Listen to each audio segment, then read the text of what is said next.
Hello everyone, मैं मेघा चौरसिया करौंदी स्थित महर्षि महेश योगी वैदिक विश्वविद्यालय के कंप्यूटर साइंस डिपार्टमेंट से बीएससी मैथमेटिक्स के लिए अतिथि शिक्षक के रूप में कार्यरत हूँ।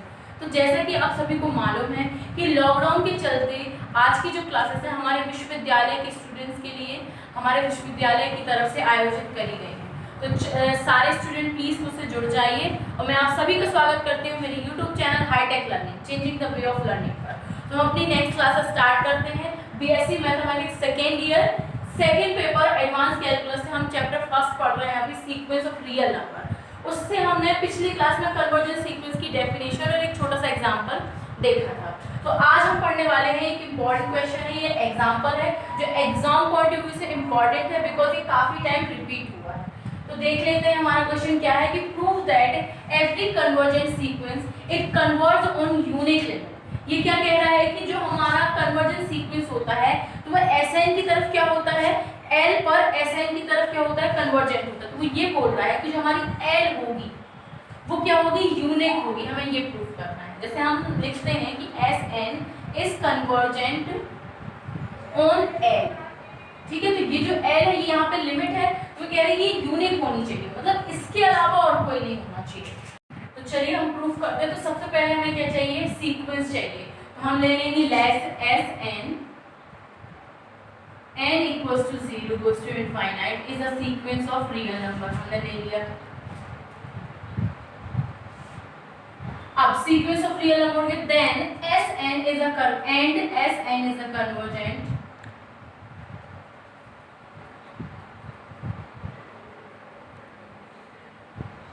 On different limits. हमने क्या लेना है, दो अलग अलग लिमिट्स लेंगे। मतलब ये कह रहा है यूनिक होनी चाहिए। तो मैंने पिछली क्लास में भी बताया है कि जब भी कोई चीज प्रूफ करने के लिए आती है तो हम हमेशा अपनी एज्यूमेशन उसके अगेंस्ट लेके जाते हैं और उसके अगेंस्ट की क्या लगाते हैं, अपन अप्लाई करते हैं उसकी कंडीशन।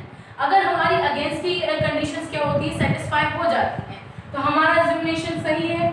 लेकिन अगर हमारी कंडीशन अप्लाई नहीं होती, सेटिस्फाई नहीं होती, तो हमारा अज्यूमेशन क्या है, रॉन्ग है, मतलब हमारा क्वेश्चन सही है। तो ये अपने आप ही प्रूफ हो जाता है। तो इसमें क्या कह रहा है कि हमें यूनिक लिमिट चाहिए, तो हम दो डिफरेंट लिमिट्स लेंगे। तो हमने कह दिया कि Sn is convergent on to different limits.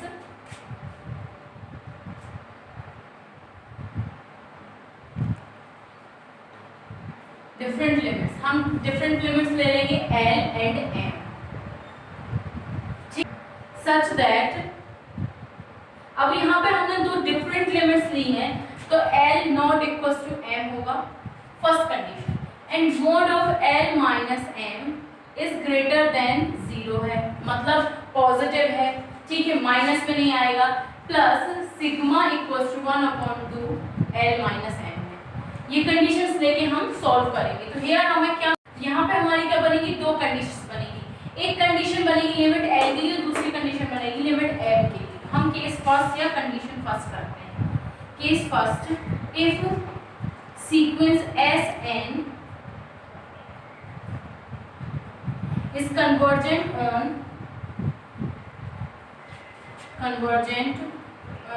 L, अगर सीक्वेंस Sn L पर क्या हो, कन्वर्जेंट हो या L पर अपसारी हो, then या when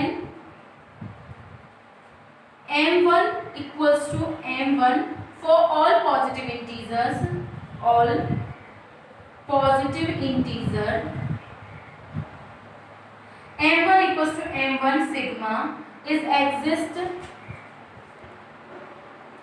for sigma is less greater than 0। Sigma is greater than 0 के लिए जब ये वाला जो M1 equals to M1 का अस्तित्व इस प्रकार होगा, किस प्रकार, Sn minus L is less than sigma for all n क्या है यहाँ पे, नेचुरल नंबर्स है, और m क्या है, पॉजिटिव इंटीजर है, is greater equal M1। Equation first दे दो इसको।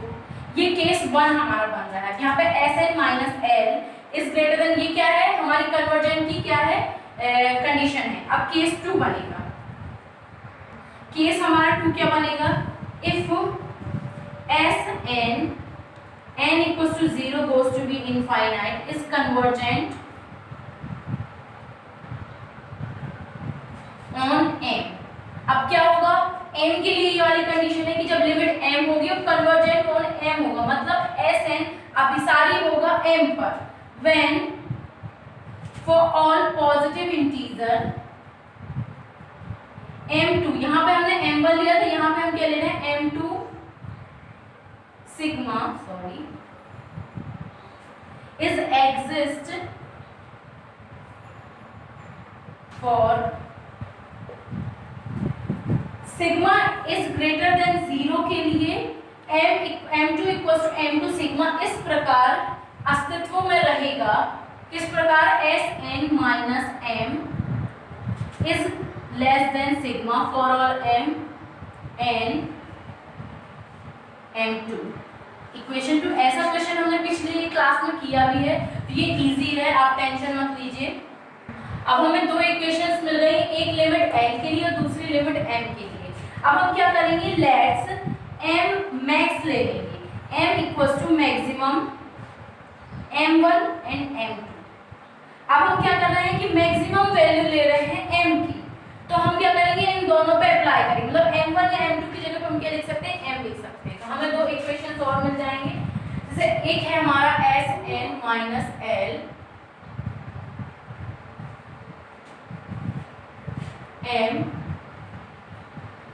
Greater equal m, equation first. दूसरी हमारी Sn minus l n is greater equal m। हम क्या लिख सकते हैं, यहाँ पे m लिख सकते हैं। अब यहाँ पे जो m और l है वो क्या है, लिमिट है, और यहाँ पे जो m है वो क्या है, पॉजिटिव इंटीजर्स की वैल्यू है, वो कुछ भी हो सकती है। यहाँ हम इक्वेशन दे देंगे 3 एंड 4, क्योंकि हम 2 इक्वेशंस ले चुके हैं। अब हमें नेक्स्ट में क्या करना है कि mode of l minus m। Now mode of l minus m को हम क्या लिख सकते हैं, mode of l minus Sn plus Sn minus m। ये हम किस तरह लिख सकते हैं, ये मैंने पिछली क्लास में भी किया है। Sn और Sn क्रॉस हो जाएंगे तो वापस से क्या मिल जाएंगे हमें, l माइनस m मिल जाएगा। अब हम इसको 2 पार्ट्स में डिवाइड कर सकते हैं, l minus Sn plus Sn minus m, mod of Sn minus m। ठीक है, अब ये क्या हो जाएगा, ग्रेटर इक्वल हो जाएगा, क्योंकि हमने क्या अप्लाई किया है, ये greater equal. Sl minus m को हम क्या लिख सकते हैं, Sn माइनस l भी लिख सकते हैं, क्योंकि ये मॉड में है। अब हमारी इक्वेशन 2 और इक्वेशन 1 एंड 2 के अकॉर्डिंग ये क्या हो जाएगा, 3 या 4 के अकॉर्डिंग ये क्या हो जाएगा, यहाँ पे हम mod of l minus m लेकर चल रहे हैं, तो mod of l minus m is greater equal to, ये है हमारा सिग्मा प्लस सिग्मा हो जाएगा, तो ग्रेटर इक्वल टू सिग्मा हो जाएगा, राइट। तो mod of l minus m equals to 2 sigma हो गया, तो mod of l minus m है। हमने स्टार्टिंग में क्या लिया था, sigma equals to 1/2 l minus m, तो हम इसको क्या ले लेंगे, 1/2 2 इंटू 1/2 l माइनस m, ये क्रॉस हो जाएगा, तो l minus m mod of is greater equal l minus m mod of. अब जो हमें ये वाली कंडीशन मिली, इसको ध्यान से देखिए, क्या ये पॉसिबल है, mode of l minus m is less equal mode of l minus m, ये गलत है क्योंकि ये दोनों इक्वल है। तो यहाँ से हमको क्या निकलता है, l इक्वल्स टू m, यहाँ से क्या निकल जाता है कि l जो है वो m के बराबर, मतलब हमने जो दो डिफरेंट l और m लेकर चले थे वो एक ही है, हमको लास्ट में पता चलता है। तो ये हमारी जो कंडीशन है ये क्या हो गई, सेटिस्फाई हो गई, कि जब भी हम कोई कन्वर्जेंट सीक्वेंस लेते हैं तो उसमें जो लिमिट जिस पर वो कन्वर्जेंट होता है वो क्या होती है, यूनिक होती है। हमने ऐसा एक थ्योरम पिछली क्लासेस में किया है, तो आपको इजी होगा। फिर भी कोई डाउट रह जाता है तो प्लीज कमेंट बॉक्स पर लिखकर बताएं। हमने क्या किया है, इसमें 2 अलग अलग लिमिट्स लेकर चली है, फिर हमने कंडीशन अप्लाई करी है। तो हमें कंडीशन अप्लाई करने पे ये जो कंडीशन मिली वो क्या है, रॉन्ग है। इससे हमको निकलता है कि l ही m है, मतलब जो हमने जो अलग अलग लिए हैं वो एक ही है, मतलब हमारी कंडीशन अपने आप सेटिस्फाई हो गई कि जो कन्वर्जेंट होता है वो एक ही लिमिट को लेकर चलता है, एक ही लिमिट पर अभिसारी होता है। फिर भी अगर कोई डाउट रह जाते तो प्लीज कमेंट बॉक्स पर लिखकर बताएं। मेरी वीडियोस को लाइक करें और मेरे चैनल को सब्सक्राइब करें। Thank you.